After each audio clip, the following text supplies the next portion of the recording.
Carla may aksidenteng natuklasan, ito ba ang dahilan kaya malungkot si Carla? Yan ay atin ang malalaman mamaya mga kalingap. Magandang araw sa inyong lahat mga kalingap, sanay hindi nyo po makalimutan na mag-like sa video na ito. At paunawa tapusin muna ang kabuuan ng video na ito mga kalingap at para malaman ang nilalaman nito. At maraming salamat po mga kalingap sa pagpatuloy na pagsuporta lalo na kay Kuya Val Santos Matubang at Kalingap Rab. Maraming nalungkot mga kalingap dahil sa mga nangyayari ngayon sa tambalan ng dalawang sikat na bagong love team ni Kalingap Rab na walang iba kundi si Kuya Jomar at Carla. Bakit ko po ito nasabi dahil sa magkalayo na naman ang Jom Carl at nakatakdang babalik sila Kuya Jomar ngayong Lunes papuntang Macau, Hong Kong at matatagalan na naman ang bagong episode ng Jom Carl mga kalingap. Alam naman nating lahat na inaabangan talaga ang mga serye ng Jom Carl dahil sa ito na ang nagbibigay aliw sa ating mga kababayang OFW at pati na rin dito sa Pilipinas.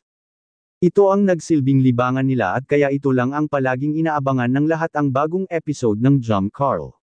Kaya isa rin si Kuya Jomar ang nalungkot dahil sa matagal-tagal na rin ang isang linggong paghihintay mga kalingap bago muling magkita sila ni Carla. Nasabi ni Kuya Jomar na hindi maiwasan na malungkot siya sa tuwing nasa malayo siya dahil sa napalapit na ang kanyang loob kay Carla mga kalingap. At aminado si Kuya Jomar na kahit anya nasa daet pa siya ay mahihirapan anya siyang mabisita si Carla.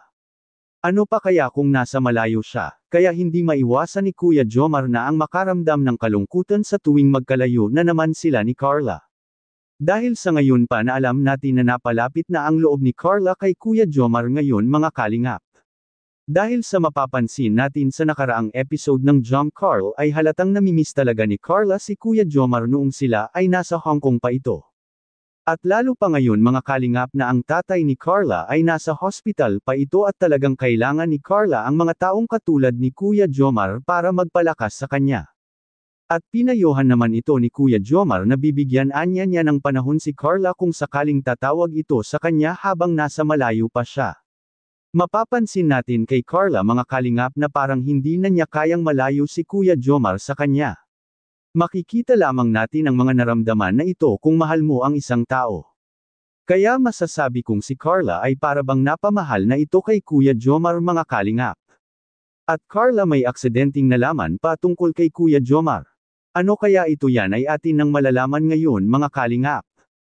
Nalaman na ni Carla ngayon mga kalingap ang patungkol sa sponsor ni Kuya Jomar at kaya siya kampante kahit ito ang dahilan na babalik ang Team Kalingap doon sa Hong Kong dahil sa ang pagbalik ni Kuya Jomar doon ay para na din sa kanila at sa magiging kinabukasan ni Kuya Jomar dahil sa ito na ang magsilbing tutulong sa kay Kuya Jomar kung anuman ang mga plano niya sa buhay.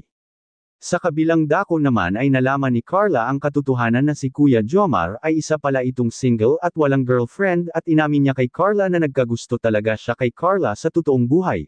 At malaki rin ang chance nila Kuya Jomar sa isa't isa dahil sa magkaparehas sila ng mukha ni Carla mga kalingap.